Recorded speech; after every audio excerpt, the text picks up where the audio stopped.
Love, chapter, 1 Corinthians, verse 13. Di ba nakatingin pa? Parang, ano yung love chapter? Siguro, hindi nyo pa binabasa yan. 1 Corinthians, chapter 13. And we will read first verses 1 to 3. 1 Corinthians 13, 1 to 3. If I speak in the tongues of men and of angels, but have not love, I am a noisy and a resounding gong or a clanging cymbal. If I have the gift of prophecy and can fathom all mysteries and all knowledge, and if I have faith that can move mountains, but have not love, I am nothing. If I give all I possess to the poor and surrender my body to the flames, but have not love, I gain nothing. Napakalalim naman yata nito mga tatlong sentences na ito. Napakaraming bagay ang binanggit na sa tingin ng lahat ay napakahalaga pero wala palang kwenta kung walang pag-ibig. Meaningless without love. Ano yon? Una, speech or gift of tongues are meaningless. Kahit halimbawa yung conscious speech o yung tinatawag nilang gift of tongue or whatever it is, basta yung galing, husay magsalita, magbitaw ng salita, sabi kung walang pag-ibig, baliwala. Without love, words just exalt the speaker. Without love, words can just hurt the listener. Kaya kung minsan meron tayong sinasabing masakit sa isang tao, dapat masaktan siya, magalit siya, at nasaktan na nga. Pero hindi pa rin nagagalit at nagpasalamat pa kasi alam, sinabi natin, out of love. Pero pag meron tayong mga sinasabi na walang motivation ng love, hindi tempered by love, they just hurt people. O tayo lamang yung natataas. Nagmumukha lang tayo magaling, pero actually wala namang magaling na na-accomplish ang ating pagsasalita. Without love, words may be wise, but empty. Kaya yung mga magagaling manurot ng mga kasalanan ng iba, magturo ng mga pagkakamali nila, kahit nga totoo yung sinasabi nila, walang power yung sinasabi, walang success, nire-reject, nagagalit pa yung pinagsasabihan, because it is not being said out of love. Kaya titiyakin po natin na pag nagsasalita tayo sa tao, lalo pang at pinupunan natin ang kanyang mali, lalo pang at meron tayong gustong open and close quotation, itama sa kanyang buhay. Lalo pang at gusto natin magbigay ng ating mga puna, tiyakin natin na meron tayong pag-ibig dun sa tao. Na sinasabi natin yon dahil gusto natin siyang mapabuti. Hindi lang para siya pahiyain. Hindi lang para ipakitang tayo yung tama at siya yung mali. Para lang hindi ipakitang mataas tayo at siya yung mababa. Na pagka tayo may pinagalitan man o sinabihan man ng kahit anong bagay, ang dahilan pag-ibig. Kaya if we don't have love, we don't have right to criticize. Yun ang pinagkaiba ng criticism at rebuke. Yung rebuke nagmumula sa concern and love. Gano'ng karaming tao pinagsasabihan natin dahil actually gusto natin siyang ibaba o gusto natin siyang mapagalitan o gusto lang natin maipakita ang ating offense, ang ating tayo yung na-offense sa kanilang ginawa. Pero hindi naman talaga totoo sa puso natin. Gusto kasi natin siyang matuto para siya mag-improve. Kita yun ng Diyos. It is the love behind a word that empowers it. Kaya kadalasan pag sinabihan tayo ng ating girlfriend o boyfriend o kaya wife o husband o nanay o tatay, ang lakas ng influence. Kasi alam natin na mahal tayo ng tao na yun na hindi siya magsasabi ng isang bagay na hindi naman minomotivate o pinalalakas ng kanyang pagmamahal sa atin. Kaya nga yung mga mahal natin at nagmamahal sa atin, ang laki ng influence Because we know that they're speaking out of love. Speak of love and speak out of love. Speech without love is a failure. So isa po yan na failure na kailangan nating ma-recognize ngayon. Kasi pinag-uusapan natin, success, failure, and love. Anong kinalaman ng love sa dalawa? Another failure. Diyan sa binasa po natin, 1 Corinthians 13, 1-3, prophecy is meaningless. Prophecy may be defined as teaching o galing na magturo. Or, katulad nung inire-reveal mo yung mga kalooban ng Diyos para sa iba, katulad nung sinasabi natin, ay, prophecy yata yan. But actually, the gift of prophecy is really concerned about expounding on the Word of God, on the truth, and teaching it to people. Yung galing mo na magsalita to apportion an idea and distribute it to people. What is teaching for without love? Kung wala kang pag-ibig, turo ka ng turo, ang galing-galing mo magturo, anong mangyayari? Tingnan niyo po yung mga nagturo ng maraming mga isms. Yung ang gagaling mag-orate tungkol halimbawa sa mga naging communism or socialism sa Russia, Cambodia, kung saan-saan. Ano nangyari? Noong mga tao yung naniwala sa kanilang mga magagandang salita, sa kanilang magagandang pagtuturo, ang dami nagdusa, nagkamatay-matay ang mga tao. Kasi yun namang galing hindi motivated by love, but probably even by hatred. Baligtad pa. Nagsasalita, nagtuturo at magaling, pero dahil gustong manira, hindi dahil bumuo. It is only to be self-serving, prophecy without love. Prophecy without love will only be self-righteous.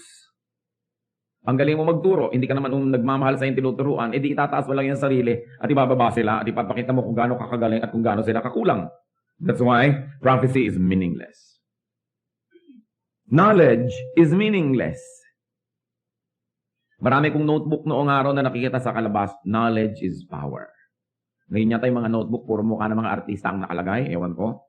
Pero dati yan yung mga kasabihan at kung ano-ano. Yung isa, knowledge is power. But the Bible tells us that knowledge is meaningless without love. It will only be self-exalting. It will only be frustrating and painful. It will only be oppressive. Kung ang galing-galing mo, tapos wala kang pag-ibig. Anong gagawin mo sa mga taong hindi magagaling? Mabibihag mo lang sila, mapapaikot, mamamanipulate. What's the point of knowledge kung hindi yan punong-puno ng pag-ibig? Nagagamitin ko para umimbento ng mga weapons to kill people. Nagagamitin ko para sirain yung environment. Gagamitin ko para lang payamanin ang sarili ko at the expense of others. That's why the Bible says, knowledge is meaningless without love. Prophecy without love is a failure. Knowledge without love is a failure. Kaya kung marami tayong mga kilalang taong matatalino o tayo na mismo yung tinitingnan natin na matalino, pero wala naman tayong pag-ibig, failure tayo. Kasi aanhin ang katalinuhan para sa yun. At isa pa pang napakahalagang bagay na tinitingala na bilang isang katangian, faith. Sinabi rin dyan, faith is meaningless. Why? Faith or religion without love is only going to be self-righteousness. Okay, I have faith, I have religion, pero wala naman akong love, so ano mangyayari? Self-righteous lang ako. Banal ako, ikaw hindi. Makadiyos ako, ikaw hindi. So I am better than you are. Use faith to love. Faith in God, faith in God's goodness and protection and provision. Ano pa daw po yung walang kwenta? Charity is meaningless without love.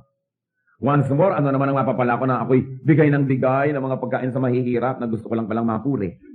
Gusto ko lang palang malagay sa dyaryo. O kaya, worse, tulong ako ng tulong, bigay ako ng bigay para tumanaw ka ng utang na loob at makontrol kita buong buhay. Kasi nasabi, love is meaningless and charity is meaningless. It will only be self-exalting, it will only be manipulative. Charity without love is a failure. So by now, nare-review na dapat natin kung kumusta ba yung ating speech, yung ating prophecy, yung ating knowledge, yung ating faith, yung ating charity. Then what else is meaningless according to verses 1 to 3 of 1 Corinthians 13? Sacrifice without love is meaningless. Sabi niya, if I surrender my body to the flames, kahit nasunugin ko pa ang aking sarili, magtiis, magsakripisyo, pero kung wala akong pag-ibig, baliwala rin yun. It will only be self-serving, so sacrifice for love, sacrifice to love. What then is love? Dahil without love, these are all meaningless things. Then we've got to go back and we've got to revisit the definition of the Bible, no? Not of the cards that you buy in the bookstores. What is the definition of love? Then we go on to read. 1 Corinthians 13, 4 to 7. Love is patient. Love is kind. It does not envy. It does not boast. It is not proud. It is not rude. It is not self-seeking. It is not easily angered. It keeps no record of wrongs. Love does not delight in evil, but rejoices with the truth. It always protects, always trusts, always hopes, always perseveres. So ngayon natin sukatin kung ano nga ba, meron nga ba tayong pag-ibig?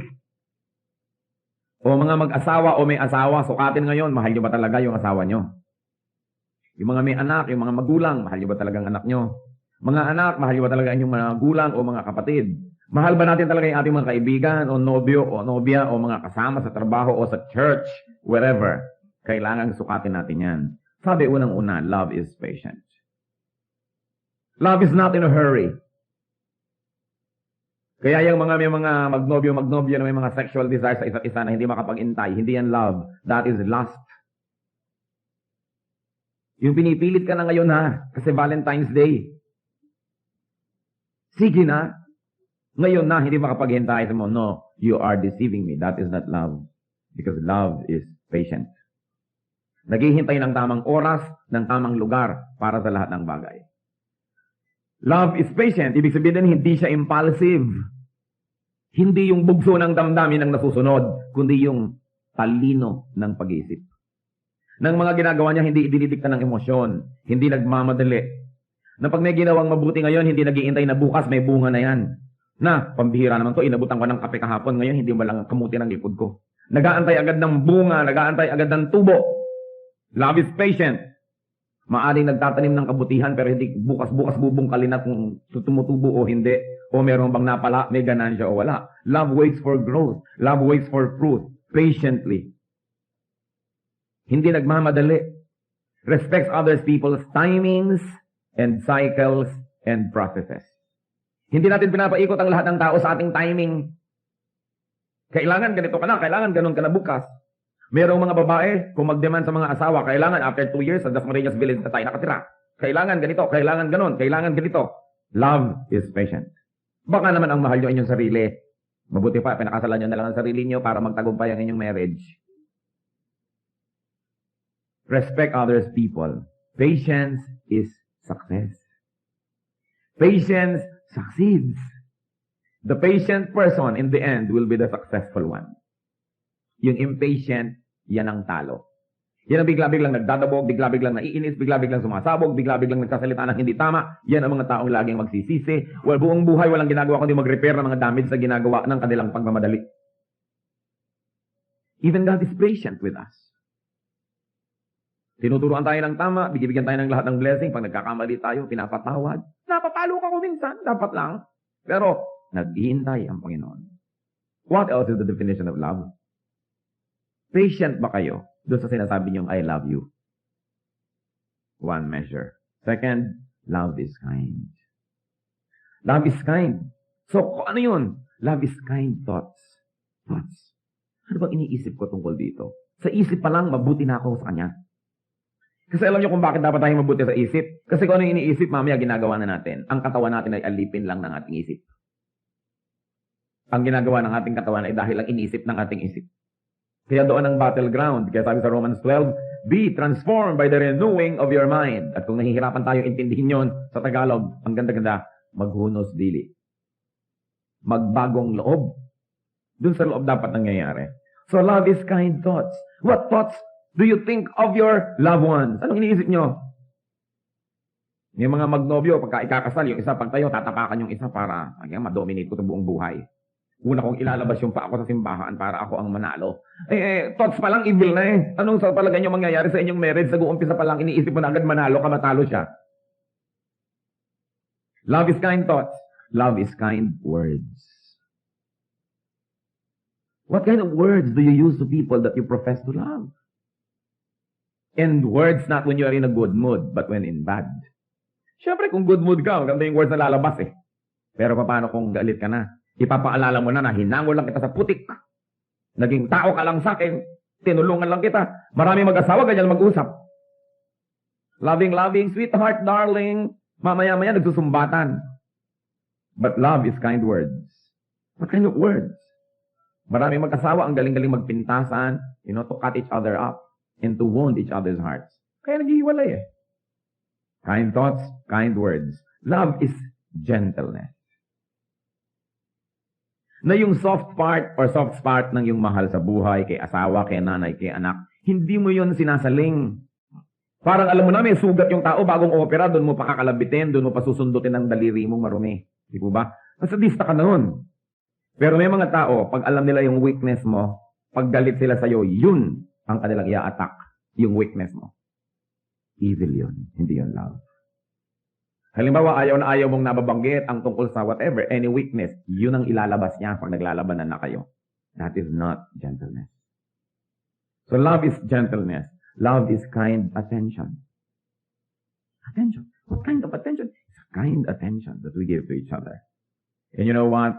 Kindness, like patience, succeeds. Ang pinaka-effective deeds are deeds of kindness. Kayo, anong naaalala niyo yung pinakamagagandang memories about people? Hindi ba yung deeds of kindness nila sa inyo? Yung kanilang pagpaparaya, pagbibigay, pagtitiis? Hindi ba yon? At kung gano'n ang naaalala natin tungkol sa isang tao, hindi ba wala tayong gagawin kundi mabuti para sa kanya? Hindi ba susuklian natin ang kabutihan? Kaya ang taong mapagbigay, yung taong mabuti, yun ang talaga nagtatagumpay. Sa biglang tingin, mukha siyang talo, mukha siyang kawawa. But in the end, siya talaga yung magtatagumpay. If you are kind, if you are patient, it looks like you lost the battle. But obviously, in the end, you will win the war. What else? Love does not envy. Love celebrates other people's triumphs and victories, possessions and all. Pero hindi, there's a lot of envy, even among couples. Pagka lumalaki na yung kita ng isa, kung pareho nagtatrabaho, nagkakainggitan na. Pagka yung magkakapatid, nagkakainggitan. Sa halip na matuwa ako dahil yung ate ko valedictorian at ako may bulok-tutorian, galit ako. Hindi ako ate ng graduation. Hahanap ako ng mga weaknesses niya at ibabalandra ako sa buong bayan, lahat-lahat. That's envy. Many people who are supposed to love actually envy.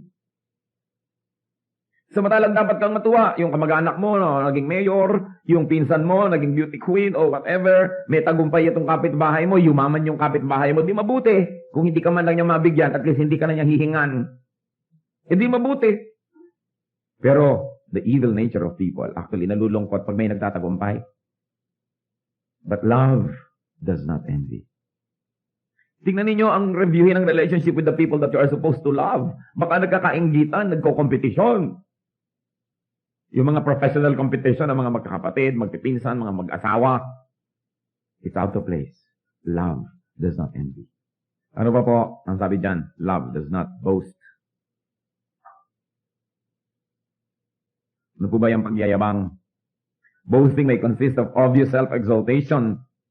Pagtataas sa sarili o pagbababa sa iba. Pare-parehong boasting yun. Yung, bakit? Kung akong gagawa niyan, ganitong gagawin ko, ibig sabihin, mas magaling ako sa'yo, mali ka, tama ako. Kami nga sa amin, ganito kami. Imbikitin ka pa.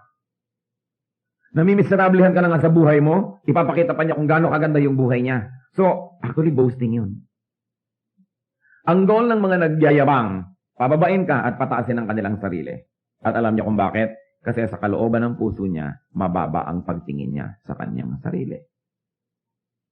Ang mayayabang, ang totoo nun, napakababa ng pagtingin sa sarili. Kaya laging gumagawa ng isang bagay, nagsasalita ng isang salita, na para itaas ang sarili at ibaba ang iba dahil sa loob nila, sila ay mababa. Kasi kung sa kaloob-looban mo, alam mo na mataas ka eh. Hindi dahil sa yabang, kundi alam mo naman yung facts. Na talagang mahusay ka naman o maganda ka naman talaga. Hindi mo naman kailangan laging sabihin kasi obvious yun eh. Kaya yung mga mayayabang, insecure lang yan. Empty can strikes loud. Di po ba? Pag may latang maingay, walang laman. Kasi yung latang puno, tahimik. Kaya ibangga nyo, kaya ihulog nyo, tahimik. Puno eh. Yung walang laman, ang ingay. So madaling malaman, walang laman naman ito. Ano ba yan? May panalangin nga siya. Ang ingay naman ito. Yung lagi nilang look at me, ako'y bida, ako'y ganito. Kung hindi pa sa akin, kung hindi pa sa akin. Yung ganon, yung mga insecure ng mga tao. But love does not boast. If we really love, we do not boast. You love the poor, tapos i-display mo pa lahat ang yaman mo para lang sa mamiserablehan. You love people, pagkatapos iinggitin mo pa. Boasting may consist of threatening others with one's absence. Boasting yon. Yung lagi nalang ipapanakot, sige, mawawala ako sa buhay mo. Tignan ko lang kung anong mangyari sa'yo. I'll walk out of your life. Ikaw din. Boasting. What else? Proving what harm one could inflict on another. That's boasting. Yung, sige, sinubukan nyo ako, malalaman nyo kung sino ako. Gagawa ka ngayon ng lahat ng magagawa mo para sa saktan. That's boasting. Papakita natin kung ano tayo, what harm we can do. Can you imagine how wicked people have become na ipinagayabang nila how harmful they can get? Get rid of boasting to your spouses. Sa mga may asawa, this is one major crime, yung nagyayabang kayo sa inyong asawa. Para nyo bang laging ipinapakitang, kahit umalis ka, I will survive. Kanta ka ng I will survive. Ipapakita mo pa na actually mag-i-improve ang buhay ko pag nawala ka, hindi kita kailangan, this and that. Get rid of boasting to your parents. May mga anak naman, ang yabang-yabang din sa mga magulang o kaya sa kanila mga kapatid. Tapos sa mga kaibigan, ba't pa kayo nagkaroon ng kaibigan kung iinggitin nyo lamang at lagi na lang kayo magmamataas? Di wala yun. You need fans, not friends. Boasting fails to exalt a person. Kasi ano ba yung goal? Itaas ang sarili, ang totoo, yun naman mayayabang, hindi naman talaga tumataas. Yung mga tao pagtalikod doon, ano ba yun? Hangin naman. Diba? Ang lakas ng hangin. Yung hindi niya talaga naitaas ang kanyang sarili, lalo lang siyang bumaba. Nabibigo ang kanyang ginagawa. Love is not proud. Pride can take the assume of needless self-sufficiency. Ipapakita mo sa tao na hindi mo siya kailangan. Pride yon. We need each other. We need each other. Pride can take and assume the shape of not admitting one's errors or shortcomings. Nagkamali na, ayaw pang aminin ng nagkamali. O inaamin na sa loob, ayaw pa mag-sorry. Pride yun eh. Alam niyo po, there are very, very few miraculous or magical words in the vocabulary of human beings. At kung gusto niyo maging miracle worker o magician, dapat madali nating nailalabas itong mga magical words. Isang doon, I'm sorry. Grabe ang nagagawang miracle ng word na yan. Nakasakit ka, nagkamali ka, pero here you are and really meaning it, saying, I'm sorry. Meron pa yung, excuse me. Napakahalaga ng word na yun. Excuse me, I'm sorry, at thank you. Siguro kung may i-recommend ako sa inyong tatlong masasabi lang buong buhay, yung talagang halimbawa pipi ka sa ibang salita. Yun lang ang pwede mong masabi. I'm sorry, excuse me, thank you, buhay ka na. Totoong tao ka na. Kasi ang hirap sabihin yun kung mapagbalaki kayo, I'm sorry. Tatay nagsasorry sa anak, unheard of in this country. So sorry na nga, pero sige na, understood na yon. Pero totoo kang macho, dapat matapang ka na magsabing, I'm sorry. Kasi mga duwag, hindi nila kayang sabihin yun eh. Akala nila bumababa yung pagkatao nila o pagkalalaki pag I'm sorry. Pero yung sugat na nagawa ng ating mga pagkakamali, parang magic na gumagaling pag nagsasorry tayo. And we really mean it. Yung excuse me, yung bubusina ka naman, ang dami-dami mong madadaanan eh. Nasagasana silang lahat. Tsaka, thank you. Thank you. Ginagawa tayo ng mabuti. Salamat. Thank you. It's important. Because love is that proud. Love is admitting errors. Pride is not admitting errors and shortcomings. Pride is hypersensitivity. Alam niyo pa yung mga sobrang manipis, sobrang maramdamin, sobrang matampuhin. Actually, proud yun. Yung pagtatampo, pride yan eh. Bakit? Dapat importante ang treatment mo sa akin, hindi mo ako binigyan ng important treatment, kaya ako nagtatampo. Dapat sana binati mo ako agad, binati mo yung iba agad. Pangatlo pa lang ako. Nagtatampo. Dapat sana mas malaki yung parte ko. Dapat akin yung pisngi ng mangga, tapos butong binigay sa akin. Magtatampo. Di ba? Yung mga tampurista, ang totoo, yan ay mga very proud people. They think that the world owes them courtesy and kindness and goodness all the time. And when the world fails, nagtatampo sila. Kaya napakalaking kasalanan yan eh. Yung sobrang pagtataas sa sarili, ngayon, pag ang mga tao hindi nag-cooperate sa pagtataas mo sa iyong sarili, galit ka, nagtatampo ka. Ano pa? Pride can take the shape of self-importance. Pompousness. Yung gusto mong lagi kang bida, lagi kang nire-recognize, lagi kang nalang kinikilala. And of course, pride is seeking captives. Ang tingin mo lang sa mga tao, puro bihag. Kaya ko yan, control ko to, control ko yun. That's pride. Pride fails to give victory. Sa lahat ng ginagawa ng pride na para magmukha siyang victorious, mukhang siya ang bida, lalo siyang bumababa. Kasi wala naman talagang taong nai-inlove sa mga proud people at wala naman talagang taong humahanga sa proud people. Kaya kailangan na tayo po ay totally lost para maging proud eh. And we've got to be ignorant to be proud. Kasi pride is related to attaching self-importance. Pero kung totoong bukas ang ating isip at matalino tayo, alam naman natin hindi tayo importante. Alam naman natin na hindi tayo magaling. Alam naman natin na lahat siguro ng mga pinupuri ng mga tao tungkol sa atin ay hindi totoo. Dahil sino nga ba tayo? Yung taong makatotohanan, bukas ang isip at kilala ang kanyang sarili, yan ang humble. Kasi alam niyang, ganun lang yun. Kaya yung mga tinatawag po natin ng mga nagtagumpay, halimbawa nagtagumpay sa negosyo, therefore yumaman, nagtagumpay sa career, therefore sumikat, naging makapangyarihan. Kahit sa career, dahil may nagbigay, may tumulong, may nagbukas ng pinto para sa iyo. Kaya yung taong mga mayayabang ay mga ligaw, hindi nila alam kung sino sila. Because nobody can be great by himself. Bakit kung katalinuhan nagbibigay ng tagumpay, bakit ang dami mga matalino ay wala namang nangyari? Di po ba? At marami naman mga taong hindi matalino. Wow, bakit ang yaman niya? Bakit? Kasi may mga tumulong, may mga nangyari. Pride fails to give genuine victory. Then, ano pa ba ang mga definition? Love is not rude. There can be so much rudeness among people, especially sa mag-asawa. Napakarami ko nang nakitang rudeness ng husband to wife and wife to husband. Pambihira, kung meron kayong dapat igalang, pitaganan, at gawa ng lahat ng nice and best things in life, dapat asawa nyo. Kasi yan ang kasama nyo sa buhay. Yan ang karamay nyo. Kung nahulog kayo sa hagdan, yan ang dadampot sa inyo. Kung na-paralyze kayo, yan ang magbubuhat sa inyo o magtutulak na inyong wheelchair. Diba? Yan ang karamay-damay mo. Yan naman kung meron kayong asawa. Pero ang dami-daming mga kagaspangan ng husband to wife and wife to husband. Kasi siguro taken for granted na kahit na bastusin kita, nandiyan ka rin naman, wala ka ng choice. Kaya wala nang courtesy. Wala nang mga thank you, wala nang mga sorry, bahala ka, automatic ka na lang nandiyan ka kahit anong mangyari. At alam nyo, hindi automatic. Kaya marami naghihiwalay. Love is manual, it's not automatic. Hindi pwedeng umandar automatic ang love. Namamatayan.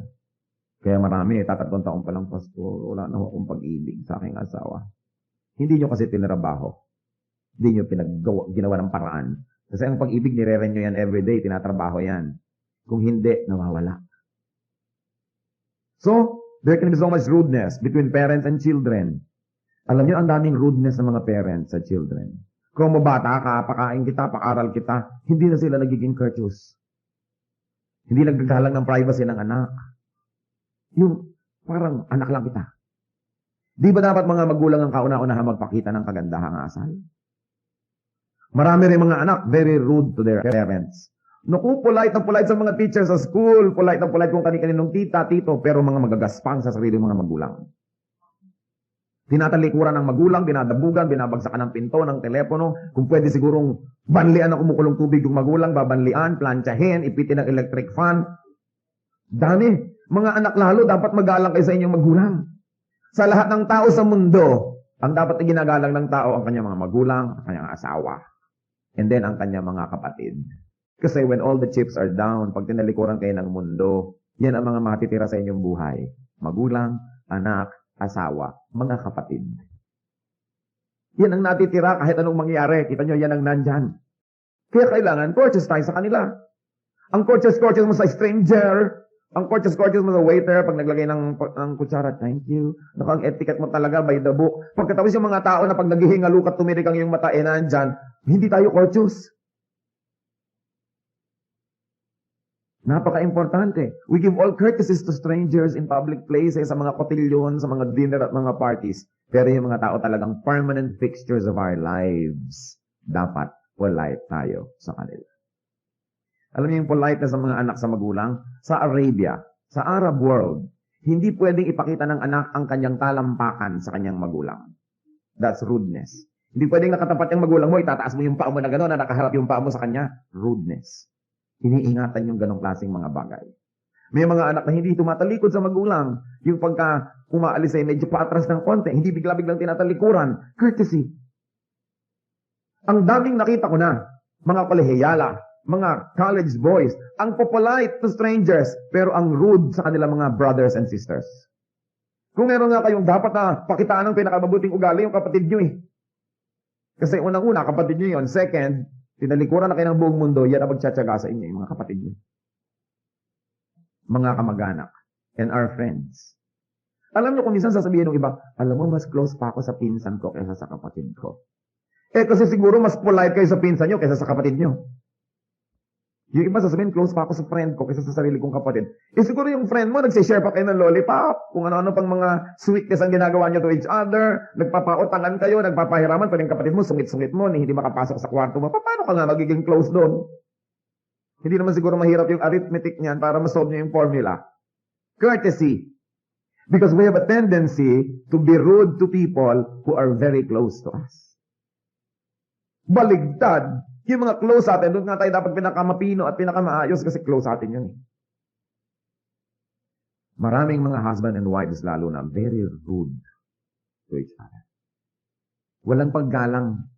Mabuti pa nung nagliligawan. Pero nung mag-asawa na iba na. Rudeness can take the form of words. Anong mga klaseng salita ang binibitawan? Kung ba naman at least na tayo sa kanya, hindi na tayo magkokorte ng magandang salita kahit ano na lang? Rudeness can take the form of gestures. Gestures. Marami ko nakikita mag-asawa, medyo nagyayabang-yabang siguro ng konti yung lalaki, yung babae, naku, ang kilay nandun sa kisame, nakaganyan. Sa harap ng mga tao, hinihiya yung sariling asawa. Anong ine-expect nyo na magiging relasyon nyo kung ganun kayo? Dapat nga, pagka medyo nagyayabang-yabang ng konting asawa, ikaw na parang ang tadhanga na nagniningningang yung mata sa pagtitig sa kanya. Siguro, titibay ang inyong pagmamahalan. Pero, ayan na naman yan. Okay. Kaya kayo nagdi-disagree, not in public. You do not erode, di ba?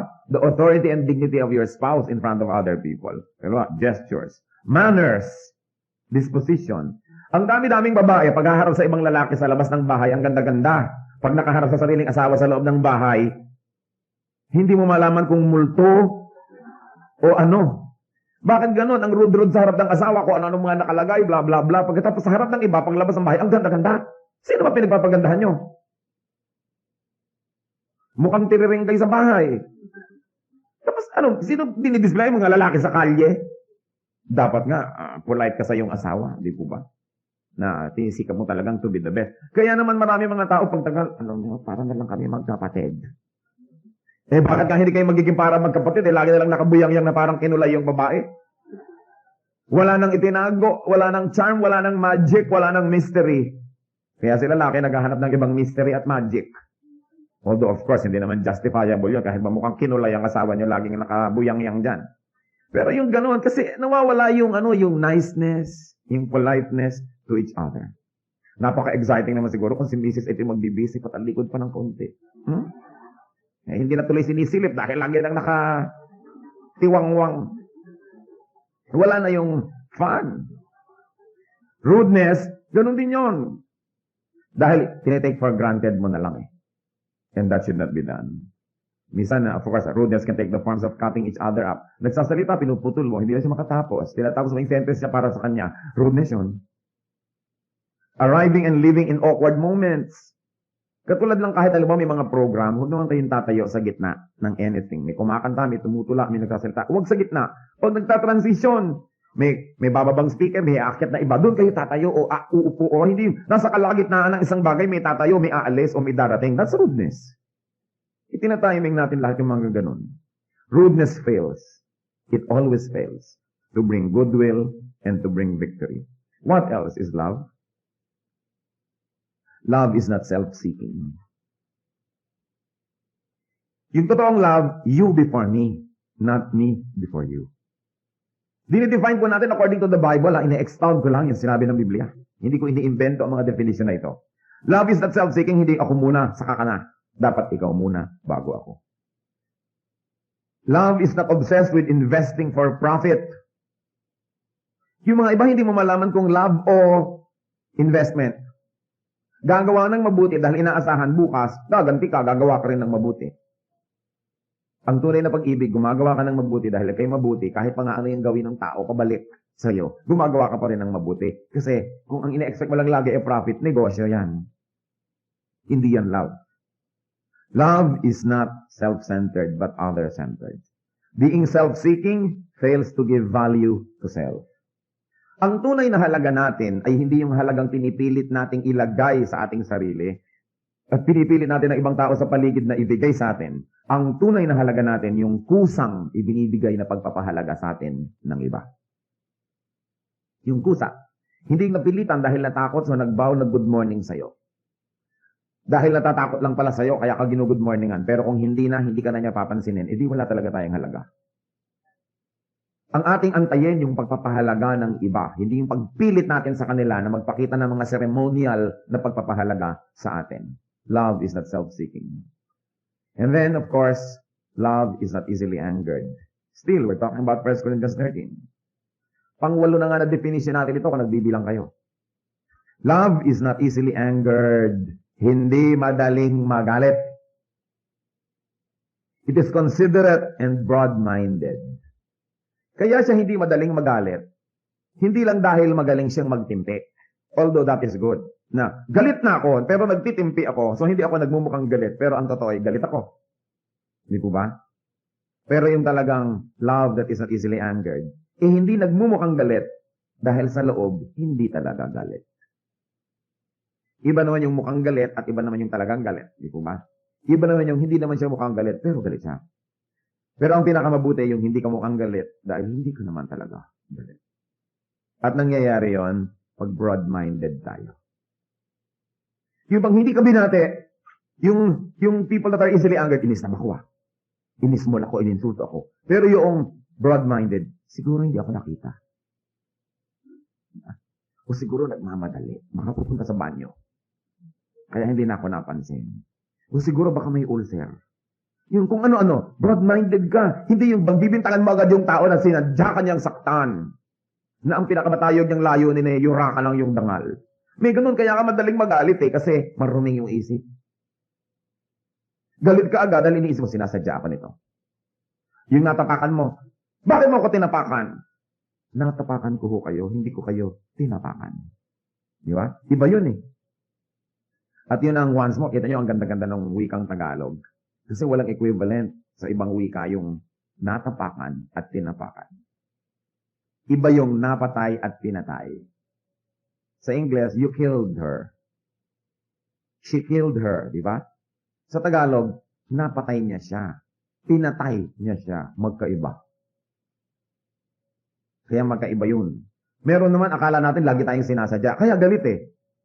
Sasabihin, bakit mo kinalimutan dalhin yung kailangan ko? Nakalimutan. Hindi kinalimutan. Pero nakalimutan, hindi ka naman dapat magalit. Nakalimutan eh. Di po ba? Natapakan ka. Hindi naman tinapakan. So dapat hindi marumi ang ating isip. So that we will not be easily angered.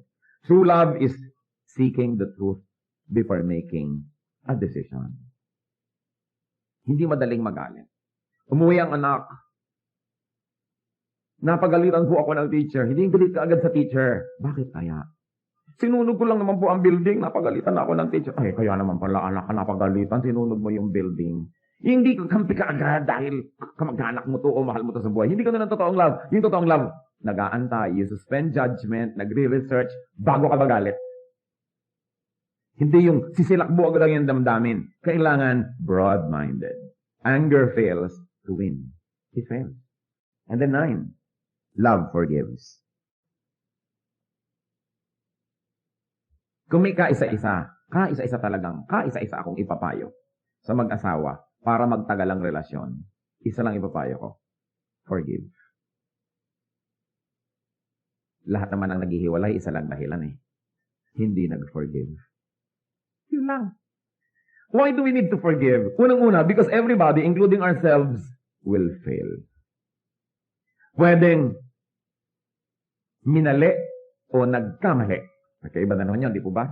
Pwedeng sinadya o hindi sinadya, dahil sinasadya man o di sinasadya, ang tao magkakamali, magkukulang.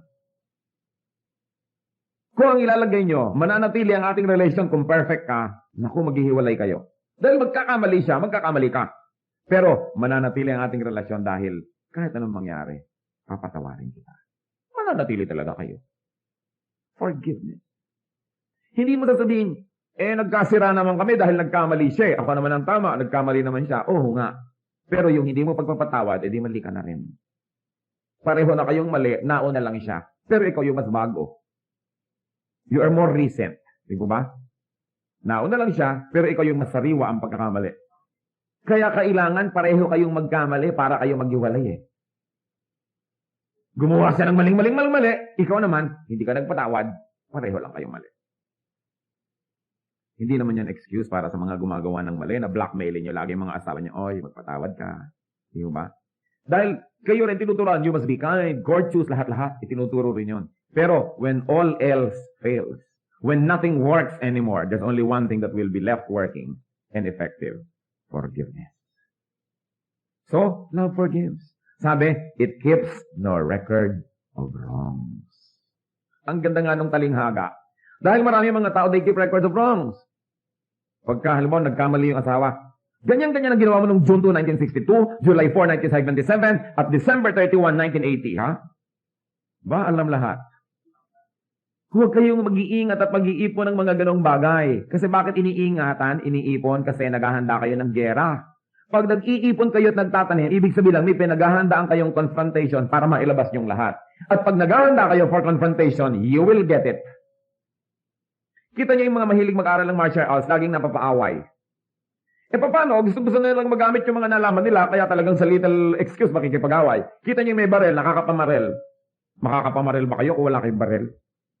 Kaya kung ayaw niyong mapasubong mamarel, huwag kayo maglagay ng barel. Ganon din yun, yung nag-iingat ng mga at nag-iipon ng mga kamalian ng kapwa.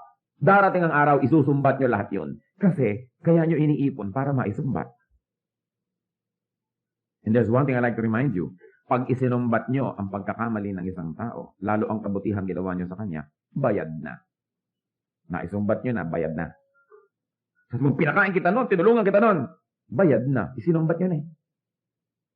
Kaya wala na siyang utang na loob. Pag isinumbat na, wala na tayong utang na loob. Bayad na. Kaya kung gusto nyong manatili na may estimang tao, huwag nyong sinusumbat-sumbat ang ginagawa niyo mabuti. Kasi nabubura.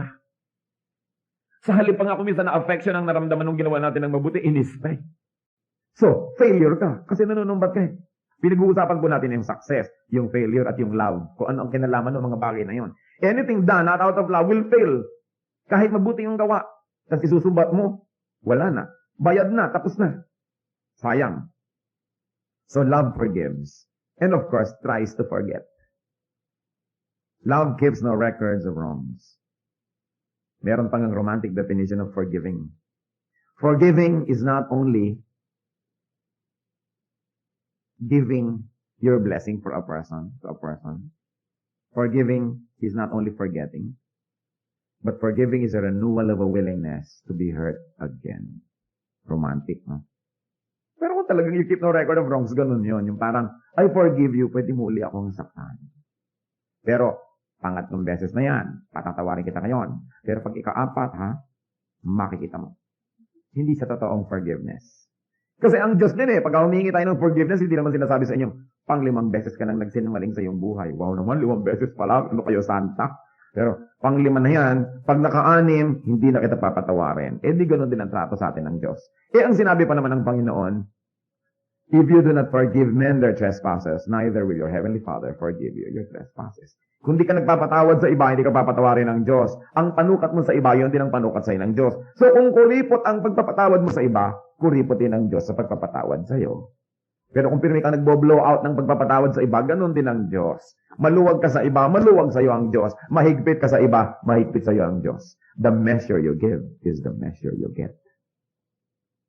So don't burn the bridge over which you too must pass. Sa galit mo sa mga kaaway, para huwag silang makatawid ng ilog, sinunog mo na yung tulay, ikaw din ay tatawid. Paano ka? Don't destroy forgiveness in terms of other people's errors because you will also destroy it for yourself. Kaya mahalaga. Love forgives. Number 10, love does not delight in evil. Love does not delight in wrong done with loved ones and does not delight in wrongs done by loved ones. Ang love objective, hindi siya nagpapabaya na yung object of love niya dahil lang mahal niya, gumagawa ng mali, tinotolerate niya. Napakasama ng rapist na yan, evil siya, blah blah blah. Biglang sabi, kapatid mo yun. Baka naman nagkamali lang. Dahil kapatid mo Alam niya naman tayo mga Pilipino. Pagka may ginawa ang tao, hindi ko ano yung ginawa, kundi sino ang gumawa. Pagka kamag-anak ko, nakukuhan lang yan, siguro baka nagbilib lang ang isip. Maliwanag na ngayon, no? Pero pag iba, masama siya ay halimaw. Pagka kamag-anak natin, mal-adjusted lang kasi. Alam niyo na, pag anak ng iba, bobo. Pagka anak natin, slow learner. Ano kayang pinagkaiba nun, di ba? Pagbalat ng iba, galis. Pagbalat ng anak ko, allergy. Grabe naman. Ganon ang mga tao. Napaka-biased. Pag anak ng iba, baluga. Negra. Pag anak ko, exotic. Bias kasi tayo. Kailangan iniisip natin, ba talaga ang takbo ng utak ko? Bakit ganon? Napaka-bias natin. Pero sabi, love does not delight in evil. Wrong is wrong kahit sino ang gumawa. Yun ang tunay na love. At alam niyo pa kung anong definition ng tunay na love?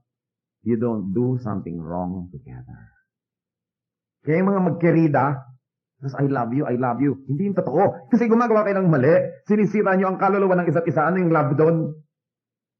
Yung mga magnobyo hindi pa kasal ay nagse-sex and everything because I love you nang I love you. Hindi yun totoo. Because you are destroying each other. Because love does not rejoice at wrong. Kaya yung mga lalaking pinipilit yung babae, halika na, sumama ka na sa akin. Dahil mahal na mahal kita. Mahal mo pala o di gawin natin ang tama. Yung mga nobyang pilit ang pilit sa mga lalaki, sige na, halika na. Sasabihin mo dapat lalaki, ikalang mo ang aking puri. Kung talagang mahal mo ako. Dahil yung talagang pagmamahal does not rejoice at wrong. So nakita niyo na paano natin tinatrato yung mga mahal natin sa buhay pagka silang gumagawa ng mali, cute. Pagka iba, wrong. Dapat malinaw yung ating standard. Love places truth and righteousness above emotion, above affection. Ang mga magulang, number 1 guilty dyan. Pag anak na nilang gumagawa ng mali, anak ko talaga namang nagniningning ang mata nila sa paghanga. Smart talaga ang anak ko. Sinasaksak na pala yung katulong talagang anak ko, marunong ng self-defense. Pagka anak ng may anak ang malakas kumain, patay gutom. Pag anak niya, may gana. Biases. Kaya kailangan iniisip po natin, ano nga ba talaga ang aking klaseng love? Of course, another definition, love rejoices with the truth. The truth may hurt, the truth may temporarily be disadvantageous, but love rejoices with the truth. Another definition, love always protects. Therefore, yung kabaligtaran, love does not assault. You protect. May asawa ka, pinoprotect mo. Pinipintasan na ng kung sino-sino, kaya ng nanay mo, ng iyong mga kapatid. Asawa mo yun, protect mo yun. Hindi sa harap ng ibang tao, ikaw pa yung nanghihiya, ikaw pa yung nanlalait. Baligtad, imbes maging protective, ikaw pa yung susugod. That's wrong. It's not love. Love protects. Love always trusts. Nagtitiwala. Hindi, lagi nalang umaandar ang mga James Bond mind. Lagi nalang nagdududa. Lalo yung mga selosa. Alam nyo, impyernong magkaroon ng asawang selosa o seloso. And I know of so many cases na hindi kayo maniniwala na ginagawa ng mga nagseselos na asawa. Meron na lang kulang paggabi, bakuran ng barbed wire yung higaan ng asawa niya dahil baka lapitan ng katulong. Oh my goodness. Di po ba? Sa bagay, meron nga sigurong lumalapit din. Pero oras na nawalan kayo ng trust. And every day, lagi kayo nagsususpecha, alam nyo, magiging kayong halimaw. Lovable man kayo dati, maiinis na yung minamahal nyo dahil sinasakal nyo na siya, nakabantay kayo ng nakabantay. Ano ko, ang dami mga asawa, umuupa pa ng ano mga ahente para bantayan yung mga asawa nila. So bagay, meron naman talagang dapat bantayan. Di ikadena na lang. Pero yung sobra, I'm talking about excessive distrust. Lahat na lamang ng ginagawa meron kang ibang pakahulugan. Hindi na yun lang. Sobrang possessiveness. So there should be trust. Although of course people kasi sometimes sinira na nila yung tiwala nyo kaya dala na kayo, di po ba? Pero ano gagawin nyo? Buong buhay kayo magiging paranoid o gusto nyo bigyan ng sarili nyo at yung mahal nyo sa buhay ng another chance para magkaroon uli ng isang panibagong pag-uumpisa. Napaka-importante nun. At yun naman siyempre binibigyan ng chance don't abuse it. Uulitin nyo lang pala yung dating mga pandaraya and everything. Love, trust. Tapos, definition natin number 14, love always hopes. Lagi siyang umaasa. Lagi siyang merong hinahanap na positive. Siya ay prayerful, expectant of good things. And then number 15, love perseveres. Hindi siya madaling sumuko. Siya ay matibay. Hindi siya madaling nag-give up. Now what is the power and success of love? Kasi pinag-uusapan natin. Failure, success, and love. 1 Corinthians 13:8. Love never fails. Kita nyo? Love never fails. But where there are prophecies, they will cease. Where there are tongues, they will be stilled. Where there is knowledge, it will pass away. In other words, love always works. Love always succeeds. Whether or not it doesn't seem so. Any act done in love succeeds. Any word said in love succeeds. Yan ang tunay na magtatagumpay. Yung mga ginawa, mga sinabi, inisip ng tunay na pagmamahal. Yan ang matatandaan ng tao. Yan ang maaalala lagi. Gifts, skills, talents, they will stop to be effective. And without love, they are meaningless. What good is a prophet, a speaker, a genius without love? Kita nyo, ang dami-daming tao mas matalino kaysa doon sa mga, let's say, asawa nyo, pero talagang doon pa rin ako kahon. Kasi yun ang nagmamahal sa akin. Ang ganda-ganda mo nga, hindi mo naman ako mahal. So, aaning kita. Di ba? Ang galing-galing mo nga, hindi mo naman ako mahal. Anong gagawin mo sa akin? Aalilain mo lang ako. Doon na lang ako sa nagmamahal sa akin. Love succeeds. Love is attractive. Ang mga tao, kung ano ginagawa nila para maging attractive. Pero you want to be attractive? Yung pinagkukumpulan kayo ng mga tao, laging gusto kayong nando, lagi kayong imbitado, lagi kayong hinahanap. Love people. Yan ang tunay na attractive quality. Pero talagang yung tunay na malalim na attraction, you want to be really attractive, be loving. It's good to be beautiful, but what is good will soon become permanently beautiful. Kailangan good tayo, then we become beautiful and attractive. Nagsasayang ang maraming tao ng mga kung ano-anong mga pera para maging attractive. Although hindi naman masama siguro na maging pleasant ka, maging maganda yung itsura mo. Pero ang totoong lasting attraction or attractiveness is our heart. Kung loving tayo, marunong tayo magmahal, and all the qualities we talked about, people will find us attractive. Love always wins. Dapat natin tandaan. Actually and spiritually.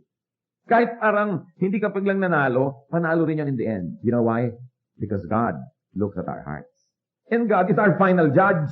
Kahit na mali ang inisip ng iba sa atin, hindi nila tayo sinuklian ng kabutihan, pero sa ating pagmamahal, haharap tayo sa Diyos one judgment day. And it is God who knows our hearts. And eventually in the court of God, even if in the court of men, love did not seem to win, or it doesn't always seem to win, in the court of God, it is the winner. Yung taong tunay na nagmamahal, hindi yun natatalo, hindi yun dehado. Love opens doors. Di po ba? Love breaks walls. Love builds bridges. Love inspires, nurtures, and brings out the best in others. Love beautifies. Kaya kung minsan mo, in love ka siguro, no? Ang ganda-ganda mo. Love beautifies. Love edifies, and love gives life and zest. Ibibigay ng gana. So talagang love is powerful. Yung iba, gusto nila maging military general, maging president ng kumpanya, gusto nila maging ganito, maging ganon, para maging powerful. But he who loves is the one who is truly powerful. Kasi pag mahal natin yung tao, di ba, ibibigay mo yung dugo mo, ibibigay mo yung abdo mo, ibibigay mo yung lahat mo dahil mahal mo siya eh. So sino ang talagang tunay na may kapangyarihan? Yung nagmamahal. Yung mga fake na kapangyarihan as in military power, power ng muscle or strength, pag nanghina ka na, hindi ka napapansin ng tao. Pero yung nagmamahal at minamahal mo, habang humihina, mas pinapansin mo. Di ko ba? Habang nawawalan siya ng kapangyarihan, nandito ka ngayon naka-assist. Yun ang tunay na panalo. Love is powerful. Love never fails. He who loves succeeds. Kaya po tayo pupunta na sa final sagot ng ating bugtong. Paano ba nagiging successful ang isang tao? Be loving. The person who loves succeeds. Because love, according to the unchangeable Word of God, the wise Word of God, sabi, love never fails. Kahit naiintindihan natin yan ng buo o only partially, paniwalaan dyan sa salita ng Diyos. Love never fails. Christians are loved by God, therefore Christians are to be people of love. Yun ang dapat matandaan sa atin. Hindi yung, wow, ang galing naman ng doctrine yan. Kasi hindi naman loving. Anong gagawin mo? Magiging ka lamang self-righteous. Although okay naman na maganda yung doctrine, but without love, it's nothing. Kung may matatandaan po ang tao sa atin, pinakamaganda, tayo marunong magmahal. Hindi lang matalino yan, maganda yan, galing yan. Dapat marunong tayong magmahal.